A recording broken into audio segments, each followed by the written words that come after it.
St. Michael High Secondary School Past Pupil Association kilarai ban penong ya kate kajing ya kenduk lang jong barok ke kena school barim kan nong haka kandu teri uno opera ja apply ban sedang naduk kepo kandai bejimen step lang ba kajing pendung kerteng bat bun saki program bat kajing ya thil jumut prepare ban penong ha St. Michael School hall kumbala penpau da public secretary ke St. Michael High Secondary School Past Pupil Association uba bandum lang nong pri uloong ba Hakati kesini kandon ro kajing penkuk buram kerpang ya bro kino hikai bala syong thai jong kate ke school nalor kiwi kijing keren bat kijing ya pelu jengmut.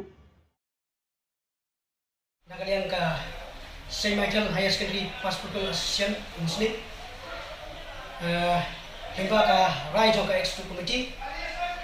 Bila rai ban perlong ya ka get together come general meeting kata kanlong haka kadru terik jong ne benai di sumber arah jarak pulai. Ia kecaka bagi pelong ha hall jong school St. Michael.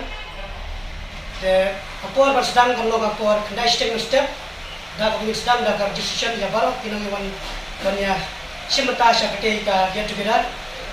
But haka por sipo jam step yang tang sedang take ya program.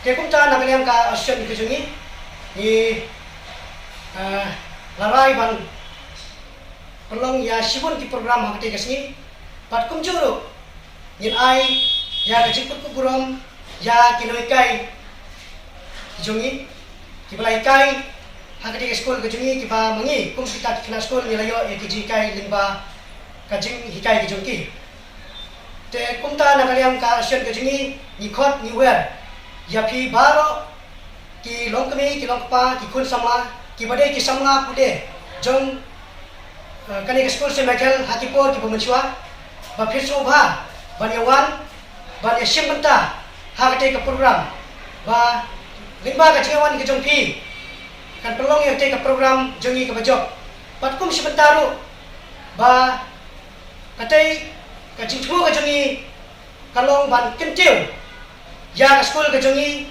bat khamtam he ya kine ki happy baret nani ki khun samla ki barang kule menta hakate ke school ke jungi.